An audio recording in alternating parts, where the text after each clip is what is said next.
Dan para ulama di Majelis Ulama Indonesia sudah mengirimkan pula surat petisi kepada MUI menyikapi fatwa yang kami lihat ada kesesatan dari para habaib Balawi Musliman yang sudah 5 diantaranya masuk kepada kriteria sesat dari MUI.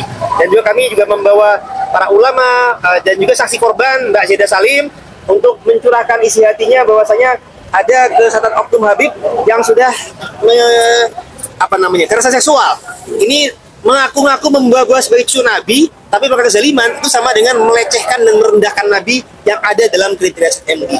Membawa satu saksi korban, apakah itu memperkuat bahwa ajuan dari Tubagus ini dan kawan-kawan? Ya, ini insya Allah berproses, karena kami tidak hanya untuk masalah korban ini, untuk memudahkan kita memproses jalur hukum. Untuk kalangan Balawi ini yang kita proses jalur hukum, ada untuk Mbak Zeda ini adalah kekerasan seksual. Ada lagi kasus-kasus lain untuk fitnah, pencemaran nama baik, ujaran kebencian, persekusi, pemalsuan sejarah. Ya, tapi yang kita lagi berproses. Tapi yang jelas perlu diketahui oleh masyarakat umum bahwasanya ada kesesatan habaib Balawi Musliman sampai dengan 5 kriteria masuk. Sehingga ini tidak bisa didiamkan begitu saja. Karena kami melihat ada oknum Kiai Nusantara yang sekedar nyeleneh saja, tidak di luar kebiasaan, itu sudah disikapi oleh oknum petinggi MUI di media berita. Nah, kami tadi sudah menanyakan, ternyata tidak atas nama MUI, tapi itu atas nama pribadi saja. Nah, begitu pula kami di sini ingin para MUI ini bersikap tegas, para ulama, untuk menyikapi ini sudah menjadi keresahan di masyarakat. Nah, termasuk Kiai dari Garut, Kiai Amini juga menyampaikan tadi masalah kasus dawir atau finansial yang merugikan. Jadi penjajahan Balawi ini tidak hanya seksual saja, tapi doktrinal, kultural, rasial, finansial. Bagus, apakah pesan Tubagus kepada korban-korban yang belum berani untuk melaporkan gimana? Baik, saran saya, para korban-korban, mari kita sama-sama bersuara. Imam Ali menyatakan kezaliman akan tetap ada bukan hanya karena banyaknya orang zalim, tapi karena diamnya orang-orang baik. Maka orang-orang baik, mari kita bersatu padu, kita suarakan kebenaran. Ibarat lidi, kalau cuma sendiri-sendiri, mudah dipatahkan. Tapi kalau kita bersama-sama, insya Allah tidak mau dipatahkan. Jadi, alhamdulillah kita bersyukur, Mbak Zeda juga sudah bersuara. Moga-moga bisa diikuti oleh para korban-korban yang lain. Untuk sama-sama kita bersatu, melawan kemungkaran, melawan kezaliman, melawan kesesatan. Dari Kiai sendiri ada pesan untuk hari ini seperti apa? Akhirnya didengar juga sama MUI. Ya, pesan saya seperti apa yang disampaikan Bagus Moki untuk mengusung kebaikan, kebenaran yang hakiki, ya orang-orang baik itu harus bersuara. Sekaranglah saatnya, yang hak itu hak, yang batil itu batil. Agama tidak bisa digonta-ganti, apalagi sudah mencakup rukun-rukun iman, rukun Islam nggak bisa. Kalau sesat ya sesat, katakan sesat. Kalau benar ya benar, katakan benar. Itulah agama. Gak bisa dibelok-belokkan. Inilah yang kami usung sampai kami datang bersama-sama dengan saudara para kiai dari Banten ke MUI Pusat. Salah satunya itu yang kami sampaikan. Mohon kejelasan, mohon ditanggapi. Ini fakta, ini rasis, ini resah masyarakat, khususnya kaum muslimin dan terkhusus warga Nahdlatul Ulama. Itu saja. Kalau Kak Zeda sendiri gimana Kak setelah tadi hasilnya didengar dengan MUI?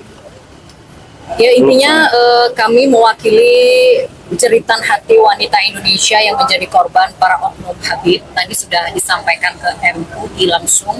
Kami berharap MUI memberikan support, memberikan keadilan, dan langkah kami sebagai mewakili wanita Indonesia ke MUI adalah turut untuk memotivasi wanita Indonesia di luar sana yang mungkin juga menjadi korban para oknum Habib. Jangan takut untuk bersuara, lapor ke polisi atau ke Aliansi Pecinta Ulama Nusantara juga tidak masalah.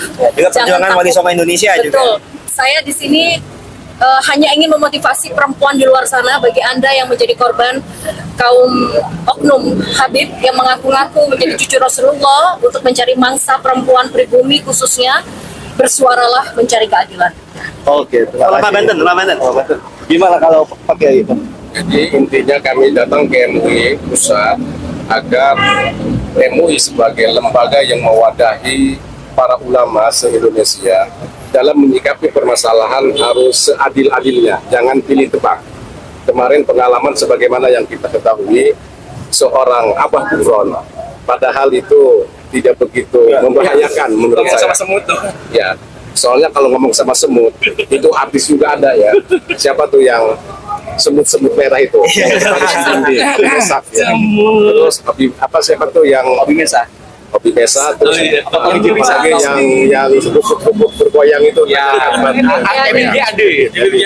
jadi mestinya dalam menyikapi ini siapapun mereka, dari klan apapun mereka, mau Ba'alawi, mau Habaib, mau siapapun, kalau mereka betul melanggar tidak sesuai dengan aturan syariat agama, seharusnya MUI tegas langsung mengeluarkan fatwa kalau itu menyesatkan umat.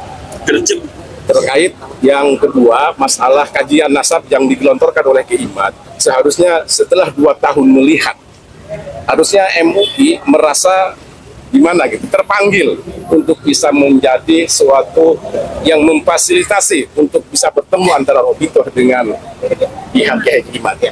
Mungkin kalau cepat dikasih tempat, difasilitasi, insya Allah ini akan cepat clear, cepat selesai dan tidak meresahkan masyarakat. Amin. Karena memang ini kalau kita lihat dari antara pro dan kontra kedua kubu ini membahayakan persatuan dan kesatuan semakin meruncing kalau memang MUI dan pemerintah tidak cepat turun tangan. Konflik horizontal. Ya, konflik horizontal. Mungkin itu saja. Nah, terakhir satu lagi masalah menjual-jual tadi cucu Nabi. Banyak sekali oknum yang mengedepankan kepentingan secara kehormatan, pengen dipuja-puja. Akhirnya yang jadi korban itu bukan hanya duit, pendawiran, tapi perempuan pun banyak yang punya Jadi gendaan. Terima kasih, itu aja. Ya. Jadi Tambah sedikit, tadi kami memberikan 3 petisi. Petisinya itu yang kesehatan tadi itu kita minta MUI menegaskan memang ada kesehatan, baik secara doktrin umum maupun oknum-oknum khusus Habib Ba'alawi Muslimat. Yang kedua, kami meminta ada penegasan untuk bisa ini dijalankan jalur hukum untuk penistaan agama. Dari kesehatan kita inginkan ini bisa untuk jalur hukum ke penistaan agama. Dan yang ketiga, kami meminta MUI untuk memediasi pertemuan adu hujah antara Robito Alawiyah dengan Kiai Usman Al-Badani sebagaimana yang sudah beliau sampaikan. Ya, demikian dari kami. Rasulillah